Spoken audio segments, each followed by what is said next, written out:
კონცეპტუალური კითხვა უნდა დავსვა.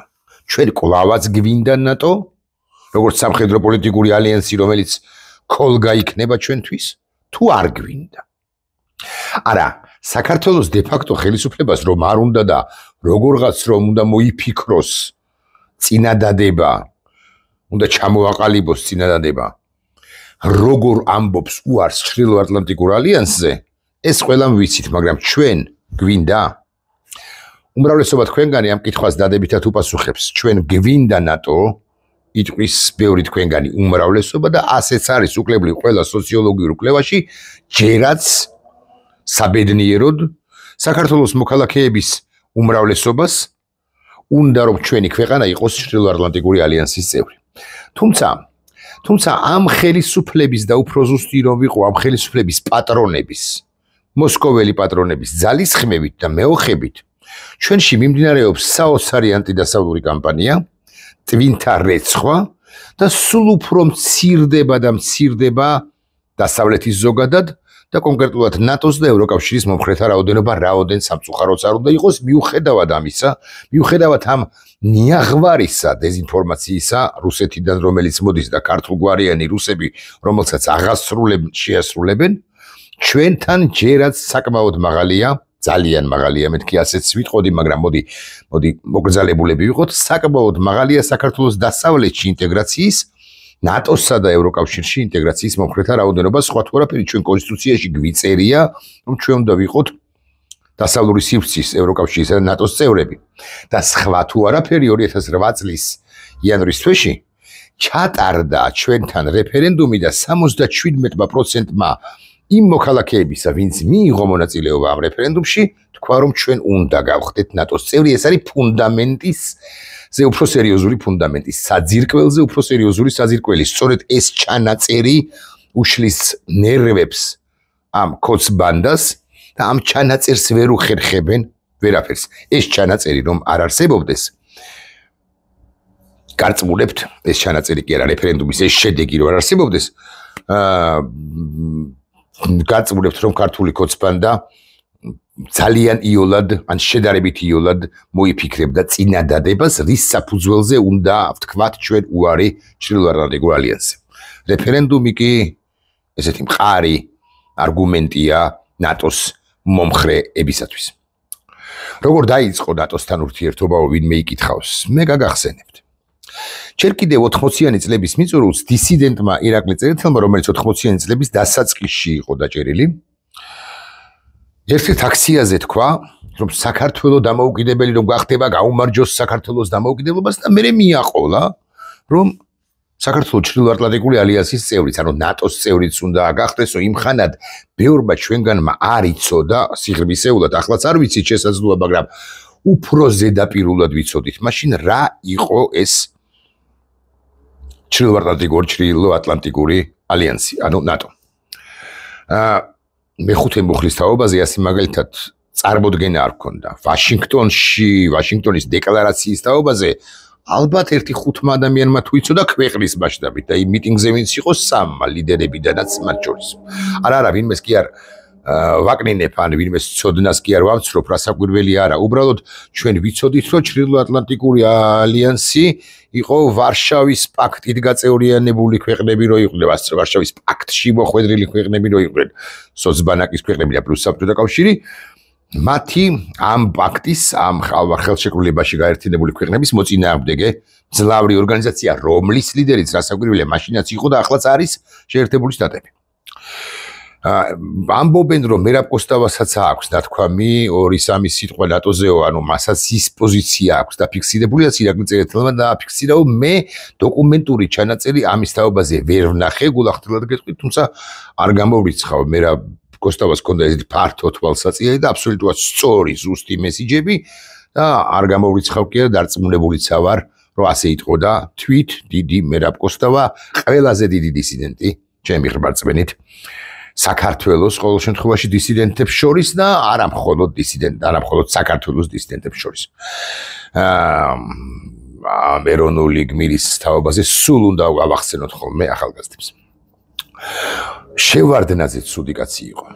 ბევრი ამბობს ასე. არც მე არა ვარ ხა შევარდაზის მაქებართა შორის, რასაკვირველი 95 წლამდე რასაც აკეთებდა შევარდაზის ხმებთან ერთად, სრული კატასტროფა იყო ჩვენი ქვეყნისათვის 96 წლის დასაწყისიდან 2000 წლამდე შევარდაზის მიმართ შეიძლება გული მოგბრუნებოდა კიდეც სხვა თუ არაფერი. სტამბოლის სამიტის თანაავტორია და იმ გადაწყვეტილებებისა, რომლებიც მიიღეს სტამბოლის სამიტზე. სხვა თუ არაფერი შევარდნაძე არის თანაავტორი, ავტორი ბაქო თბილისი ჯეიხანისა და საქართველოს ამ სატრანსპორტო დერეფნის ფუნქციის მინიჭებისა საქართველოსთვის და გამოკვეთისა. ბუდის ვიხდი? დასტურე. ხواسია. მაგრამ შევარდაზის ერთ-ერთი უმნიშვნელოვანესი დამსახურება არის ის მიუხედავად იმისა, რომ მე არა ვარ მისი მომხრე, ის რომ პრაღის ნატოს სამიტზე 2000-იანი წლების დასაწყისში მან დააკაკუნა და თქვა ჩვენც გვინდა რომ ნატოში გავწევრიანდეთო. არასრულ 7 წელიწადში ამ სამიტიდან ბოდის ვიხდი, აქვე ვიტყვი რომ ამერიკელები ამასობაში უკვე გეხმარებიან, წვრთნისა და აღჭურვის პროგრამა დაწყებულია, ანუ დასავლეთი ჩვენი პარტნიორი უკვე ხდება კი არა უკვე არის. ამ სამიტიდან, პრაღის სამიტიდან არასრულ 7 წელიწადში ბუქარესტში, რუმინეთში გაიმართა კიდევ ერთი სამიტი. სხვათა შორის გაგახსენებთ, რომ საქართველოში რუსეთის მორიგ შემოჭრამდე 4.5 თვით ადრე, აპრილის თვეში. და რეფერენდუმი, აი ხსენებული, მე რაც გიხსენეთ, უკვე ჩატარებულია 2008 წლის რეფერენდუმი, ანუ ის იანვარში ჩატარდა. და ამ ბუქარესტის სამიტზე სოფლიო იმხანად შედარებით ნაკლები თუ არც 27 ქვეყანა იყო ნატოში 27 თუ 28 შეიკრიბა ყველა ქვეყანა და იმსჯელეს ძალიან სერიოზულად საქართველოსთვის მიეცათ თუ არა გაწევრიანების სამოქმედო გეგმა, მაგრამ სამწუხაროდ სამხარები ვერ შეთანხმდნენ. რატომ? იმიტომ რომ მერკელმა ერთის მხრივ და პირველ ყოვლისა გერმანიის ყოფილმა კანცლერმა უკაცრავად მისთვის და გაჭედა. სხვებმაც გაჭედეს განა არა, მაგრამ მერკელმა პირველ ყოვლისა აი გერმანიას ცოტა სხვაგვარი პოზიცია რო ჰქონოდა, ვინიც ის იქნება საქართველოსთვის და უკრაინისათვის ნატოს გამოემეტებინა გაწევრიანების სამოქმედო გეგმა, ანუ მეპი. Membership Action Plan. ეს ცუდი ამბავი იყო რეალურად. მერე პროპაგანდა, თუ გებავთ ასე ვიტყვი, დატრიალდა ისე რომ არ ძრახავ არავის ამ პროპაგანდის ამგვარად დატრიალების გამო, იმიტომ რომ ერთგვარი გულაყრახდე მოხდა, ერთგვარი იმედგაცრუება მოხდა, საზოგადოების ფრუსტრირება მოხდა ნაწილისა ყოველ შემთხვევაში და საზოგადოების ნაწილმა თქვა, რომ კი მაგრამ ამდენს ვაკეთებთ მართლა, ხო? და ჩვენ არ მოგცეს ეს გაწევრიანების სამოქმედო გეგმა, ჯერ ომი არ არის დაწყებული, არ დაგავიწყდეთ, ანუ აგვისტო ჯერ დამდგარი არ არის და ეს პროპაგანდა მართებულადაც მოიქცა იმჟამინდელი ხელისუფლება ჩაირთო და ითქვა რომ მებზე უკეთესი მივიღეთო. რა იყო ეს მებზე უკეთესი? არა, მებზე უკეთესი არ მიგვიღია, თუმცა გულახდილები ვიქნებით დღეს მაინც უნდა ვთქვათ, მაგრამ იქ ბუქარესტის დეკლარაციის ნატოს სამიტის დეკლარაციაში გაჩნდა ჩანაწერი, რომელსაც უბრალოდ ვერავინ ვერასოდეს ვეღარ გადაახტება თუ იარაღი არ დაიჭირა საქართველოს რომელიმე ქვეყანამ და ფეხში კი და თავში თუ არის როლალო, თუ თვითონ არ დაბრიდა ეს პროცესი. დაბრიდა, სწორი ზმნა არის ამ შემთხვევაში. ჩანაწერი იყო ამგვარი და არის ამგვარი. საქართველო და უკრაინა ნატოს წევრები, არასწორად ინტერპრეტირებენ ხანდახან და ამბობენ, რომ აუცილებლად გახდება, აუცილებლად სიტყვა არ ფიგურირებს, მაგრამ საქართველო და უკრაინა ნატოს წევრები გახდებიანო, ეს კი წერია ბუქარესტის სამიტზე და ამის შემდგომ უკლებლივ ყველა სამიტზე, ეს არის ჩიკაგო, ეს არის ლონდონი, ეს არის ვარშავა, ეს არის ვილნიუსი, ეს არის უკლებლივ ყველა სამიტზე მეორდება და მეორდება ეს ჩანაწერი. დასავლეთი, ასე გეტყვით, ერთგვარი თავად დასავლეთი, მათ შორის ნატოს გაფართოების მიმართ სკეპტიკურად დამოკიდებული ქვეყნები ერთგვარად მძევალნი არიან საკუთარივე ჩანაწერისა. თუ დახპირდი რომელიმე ქვეყანას, ის სწორედაც რომ უნდა მიიღო და რუსეთს არ უნდა ჰქონდეს პირდაპირი არა, მაგრამ თუნდაც ირიბი ვეტო. რუსეთი არ უნდა ახდენდეს ზეგავლენას შენზე, არ უნდა გეშინოდეს რუსეთისა, რომ რუსეთი არაადეკვატური იქნება, თუ რომელიმე მათგანს მიიღებ უკრაინას და საქართველოს მიიღებ ჩრდილოატლანტიკურ ალიანსში. მაგრამ სამწუხაროდ უნდა ვთქვათ, რუსეთს ჰქონდა მაინც ეს ილიბიბეტო.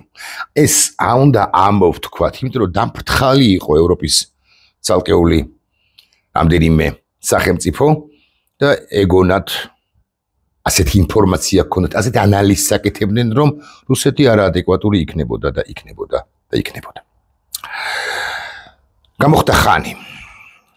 სწორედ იმის გამოც რომ იმავე წლის დეკემბერში ჩვენ, ეს იყო სამიტი აპრილში, მთავრობის ხელმძღვანელი სახელმწიფოს მეთაურთა სამიტი და დეკემბერში იყო მინისტერიალი, საგარეო საქმეთა მინისტრების შეხვედრა. იქაც შეეძლოთ მეპის მოცემა. არც დეკემბერში, არც მანამდე აპრილში ჩვენ არ მოგვცეს, შუაში იყო ეს ომი, საშინელი ომი, რომელშიც რუსეთმა გაგიკვირდებათ და ბევრი კი ფიქრს რომ დაგვამარცხავა, არა. არაფრიალდა რა თბილისის თავზე რუსეთის სამფეროვანი დროშა და არ შეიცვალა რა იმ ხანად მაშინდელი ხელისუფლება შეიცვალა 2012 წელს ჰიბრიდული ოპერაციით. ეს სხვა თემაა. საქართველო როგორც სახელმწიფო გადარჩა მესმის რომ ძალიან ბევრი ან ძალიან დიდი ტერიტორია დავკარგეთ, მესმის რომ დავკარგეთ მოქალაქეებიც, მაგრამ საქართველო როგორც სახელმწიფო, როგორც ასეთი შენარჩუნდა სუვერენიტეტი და მოუკიდებელი პოლიტიკის წარმოების შესაძლებლობით და მოუკიდებელი საშინაო და საგარეო პოლიტიკის წარმოების შესაძლებლობით სუვერენიტეტი ქვეყნისა გადარჩა.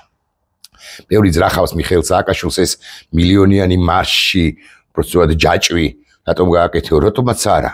დიახ, ჩვენ ხო, ვიზე იმეთ თუ გნებავთ არ მოვერიდება ამ სიტყვისა. დიახ, ვიზე იმეთ ის რომ ჩვენ როგორც სახელმწიფო გადავრჩით.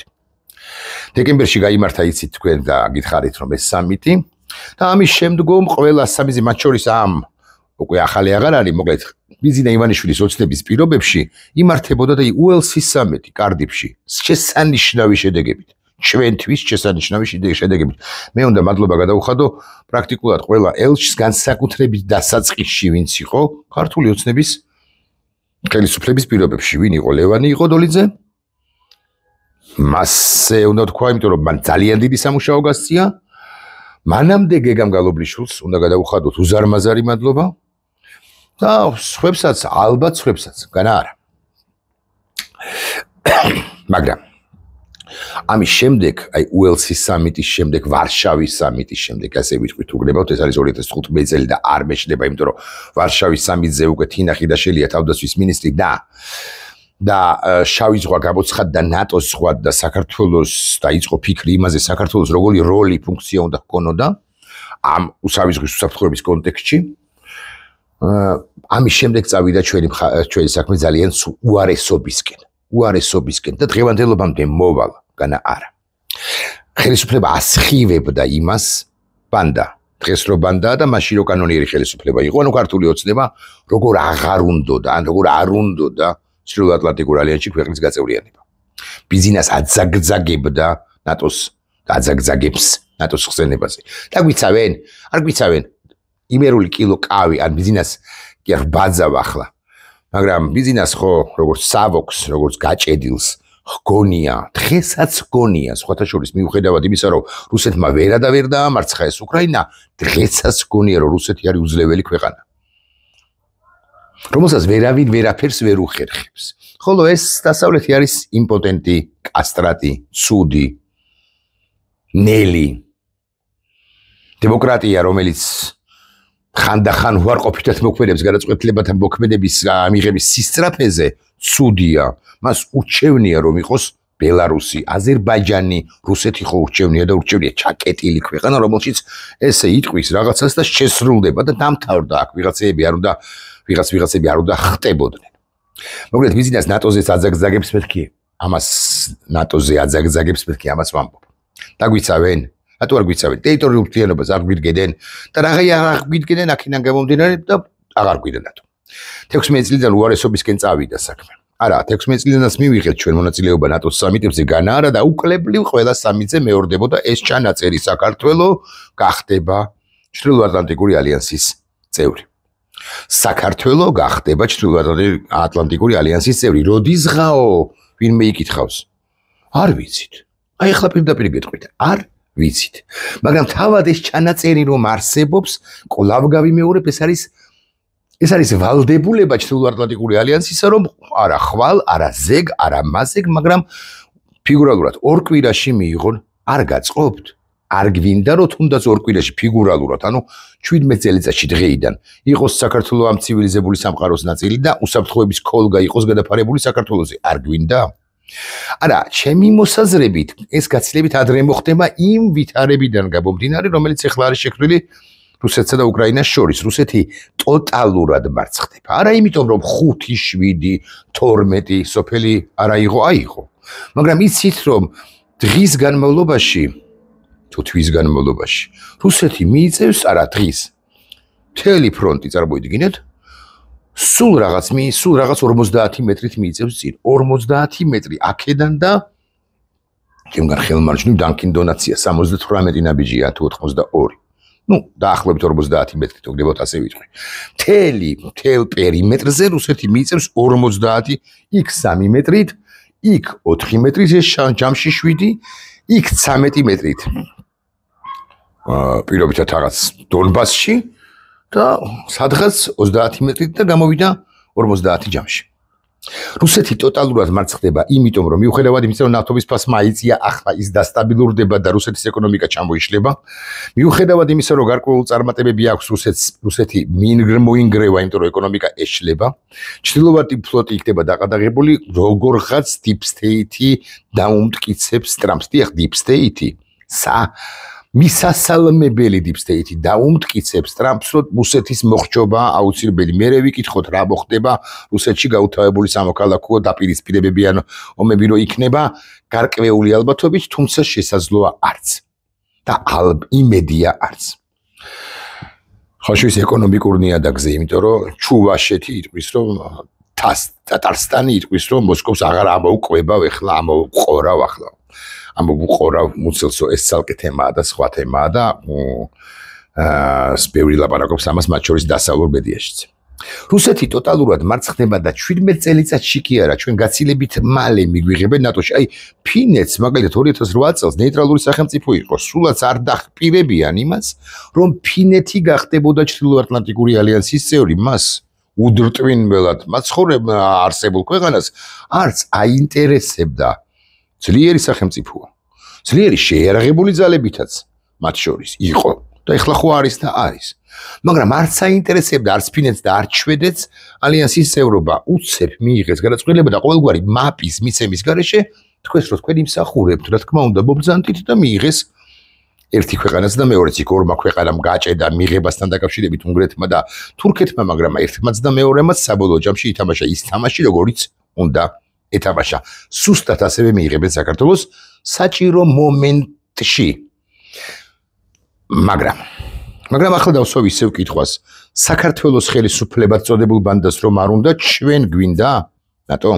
მე რომ კითხოთ კი არა, ასეც არის, რა საკვირველია გვინდა და თუ გვინდა, მაშინ სოციოლოგიური სამსახურების კვლევითი ორგანიზაციების წარმომადგენლები რომ მოდიან ან გირეკავენ და გიკავშირდებიან თქვენ ვინც ახლა უარყოფითი პასუხი გაეცით გარკვეულ კვლევებში აღარ გვინდა ნატო რომ აღმოგხდათ. ბატონებო და ქალბატონებო, თქვით. იმიტომ რომ თქვით რომ გინდათ, იმიტომ რომ ალტერნატივა ჩრდილოატლანტიკური ალიანსის არის სუნიანი რუსეთის იღლიის ქვეშ მოქცევა. და რაც არ უნდა განაწყენებულნი იყოთ იმის თაობაზე, იმის გამო, რომ ნატო არ არის ადეკვატური ჩვენთან მიმართებაში. მე გეტყვით რომ ნატო დღესაც კი ადეკვატურია, ნატო რო არ ყოფილიყო თბილისის თავზე, დასავლეთი რო არ ყოფილიყო თბილისის თავზე, რუსეთის სამფეროვანი დრო შეიფრიალებდა, უკვე აგე 17 წელია ახლაც ფრიალებს, ვინმე იტყვის, არა ახლა არ ფრიალებს, მიუხედავად იმისა, რომ ბიზინა ივანიშვილს მისი აფრიალებაც უნდა, ანუ ევროკავშირის დროშა ხო ფრიალებს და იმის ჩამოხსნა და რუსეთის დროშის საფრიალება უნდა, ფიგურალურად არ ვამბობ ამას, მართლა უნდა. შეიძლება ჩინეთის დროშაც მიაყოლოს და ირანისაც და ბელარუსისაც. ამ სოუსსა თუ კამპოტში შეიძლება ააფრიალოს მათ შორის რუსეთის დროშა. გამორიცხავთ. ნატო ბევრ საკითხში იყო არაადეკვატური. მერკელი უნდა ვაკრიტიკოთ, ობამა უნდა ვაკრიტიკოთ, სხვებიც უნდა ვაკრიტიკოთ. მაგრამ ნატო არის ყველაზე მძლავრი ორგანიზაცია, სტრუქტურა, სივრცე დღეს მსოფლიოში. და კი გვეუბნებიან და აგეხა გაავრცელეს სამთავრობო პროპაგანდისტურ მარხებმა უკრაინას არც მიიწვევენ ნატოშიო, ეხლა ჰააგაშია, ხო, ამახსენდა კიდე კარგი. ჰააგაშია უახლოეს მომავალში ნატოს მორიგი სამიტი და პროპაგანდისტური არხები თითქოს გახარებულნი არიან, თითქოს კი არა ნამდვილად გახარებულნი არიან და ავცელებენ და ავცელებენ ქარდებს იმის თაობაზე, მოფიქრებულებს კობახიზის კანცელარიაში და რეალურად კი FSB-ში უკრაინას არ იწვევენ ნატოში, დიახ, არ იწვევენ. მაგრამ უკრაინის შეერაღებულ ძალებს და უკრაინას როგორც სახელმწიფოს ნატოს ცალკეული სახელმწიფოები კი არა პრაქტიკულად ყველა 1-2 გამონაკლისის გარდა ეხმარებიან და უკრაინას მიიწვევენ როგორც კი ეს ომი დასასრულისკენ წავაკერა დასრულდება და უკრაინა როგორც კი გავა იმ საზღვრებზე რა საზღვრების მისია 91 წლიდან და 94 წლიდან როდესაც მას უსაფრთხოების გარანტიები მისცეს ოღონდაც კი დაეთმო საკუთარი ბირთვული შეიარაღება არსებული დარჩენილი საბჭოთა კავშირის დანგრევის შემდგომი პერიოდიდან სუვერენულ უკრაინაში. საქართველოს მიიწვევენ თუ არა? ამ სამიტზე საქართველო არ მიიწვიეს.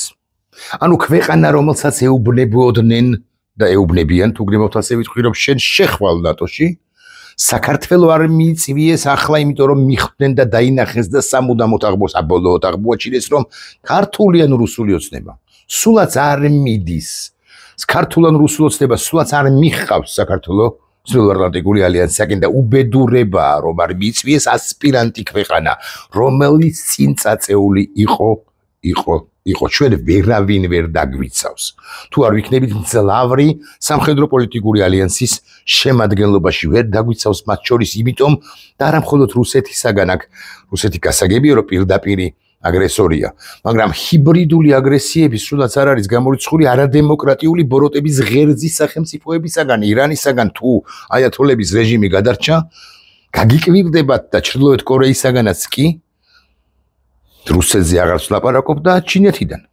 ეს ბოროტების 4 ღერძი მეტნაკლები ბოროტების 4 ღერძი. ხო? ჩვენ სივრცეში შემოღწევასა და ჩვენი ქვეყნის მოსუსტებას მინგრევას რუსეთი კი საერთოდ გაუქმებას ცდილობს. ხო და აი ამიტომ გვჭირდება ჩვენ ნატო და სამთავრობო პროპაგანდისტური არხების აიტიშნიკებს თუ ქარდების გამკეთებლებს ეს არ ესმით, მაგრამ მათ ხელმძღვანელებს ხო ესმით, მაგრამ მათი ხელმძღვანელები არიან დამონებულნი და ვალდებულებით დამოკიდებულებაში ირაკლია კობახიძესთან, რომელმაც არაფერი არ იცის კი არა. ხო, არაფერი არ იცის, ბილად ნათქვამია, რუსეთის FSB-ს წარმომადგენელია. რუსეთის FSB-ს წარმომადგენელი. ამიტომ გასახარი და სასიხარულო არაფერი არ არის იმაში, რომ ჩვენ ნატოს სამიტზე არ მიგვიწვიეს. ჩვენ ასპირანტი ქვეყანა. ჩვენ ქვეყანა, რომელიც როგორ აგიხსნათ? ქვეყანა, რომელიც დაწინაურებული იყო პოსტსაბჭოთა სივრცის ყველა იმ ქვეყანას შორის, ბალტიის სახელმწიფოებს არ გულისხმობ. ბაგაზე გამახსენდა ბიზინა ივანიშვილმა იცით რა თქვა რუსულად თქვა სომხური მედიისათვის. თავის დროზე 2012-13-ში. Белой завистью, тетри шурит в шурс მე სომხეთისა. სარქისიანის სომხეთია მაშინ. რა კარგი ურთიერთობა აქვს აწყობილი ნატოსთანო არანაირი ურთიერთობა არ ქონდა. აქამდე ჩამოგავიყვანა სომხეთი დღეს გაცილებით არა. დინამიკის თვალსაჩინო გაცილებით წინ არის ნატოსთან ურთიერთობაში, ვიდრე ჩვენ რომელიც დინამიკის თვალსაჩინო რეგრესს განვიცდით. სომხეთამდე მაშინდელ სომხეთამდე დაგვიყვანა ბიზინა ივანიშვილმა შეასრულა ეს პირობა. რატომ? სავოკიასაც თავი დავანებოთ საბჭოთა ადამიანი როა. იმასაც თავი დავანებოთ რომ არ ჯერა ნატოსი დასავლეთის და ასე შემდეგ ეჯავრება, ეზიზღება დასავლური სივრცე. მართლა ეზიზღება წესზე, საერთაშორისო სამართალზე, საერთაშორისო წესრიგზე, არა მაფიოზობაზე აგებული სივრცეები მას ეჯავრება. მაგრამ ამის გარდა და გაზაიბის რო არის რუსეთის წარმომადგენელი FSB-ზე გავიგეთ ეს ყველაფერი რაღაცით გამოჭერილი თვითონაც ასე უნდა თქვა აი შეშლილია ადეკვატური არ არის ავადარი მეთქი ესე ვთქვა ვიტყვი არა მაქვს პრობლემა ავადარი და შეპყრობილია საქართველოს დამარცხების და მოვლენილია საქართველოს დამარცხების დავალებით და შეპყრობილია საქართველოს დამარცხების სურვილით. 2008 წლის ნატოს ბუქარესტის სამიტის ჩანაწერი ჯერაც ძალაშია დამოუკიდებლად იმისა, მიუხედავად იმისა, რომ ჩვენ არ მიუწვევი ვართ ახლა ჰააგის სამიტზე. არ მიგვიწევენ ამ ხელისუფლების პირობებში არც ერთ სხვა სამიტზეც, არც ერთ სხვა მინისტერიალზეც. ეს მაინც ძალაშია. მანამ სანამ ოფიციალურად არ იტყვის კობახიძე იქნება თუ სხვა პრემიერ-მინისტრად წოდებული ბანდიტი უარს საქართველოს სახელით. როგორც იანუკოვიჩმა თქვა და დაემხო. ეს იქნება კიდევ ერთი სახელმწიფო გადატრიალება. რომ გაბედონ, დიახ, სახელმწიფო გადატრიალება და მე ამას ვაწვევი, ამ ნარატივს ვანვითარებ, ცდილობ ყოველ შემთხვევაში. დამოუკიდებლად იმისა, რა სიტყვის საკონსტიტუციო სასამართლო მურუსიძის სასამართლო ჩვეულებრივი თუ ტურავას საკონსტიტუციო სასამართლო კობახიძის ფრთებქვეშ მოქცეული სხვები და სიტყვიან არ მაინტერესებს. 2024 წლის 28 ნოემბერს დამოუკიდებლად იმისა გააყალბა თუ არა არჩევნები ბიზინა ივანიშვილმა და მისმა ბანდამ. მოხდა სახელმწიფო გადატრიალება, კურსის შეცვლა მოხდა რა. ამაზე, ანუ ნატოზეს უარს იტყვიან, მე ვერ გეტყვით რას მიიღებენ. 2 ფოიერვერკს თუ არც ერთს, 17 მაშხალას თუ 14-ს ვერ გეტყვით. მე გეტყვით, რომ ისტორიის მიერ უკვე შეფასებულნი არიან როგორც უარყოფითი პირები და ისინი ძნელი წარმოსათქმელია ამ რეპრესიულ რეჟიმსა და რეპრესიულ გარემოში სიტყვა ის ზმნა, რომელსაც მე ახლა წარმოვთქვა. მაგრამ სახელმწიფო გადატრიალების მომწყობნი დაემხობიან.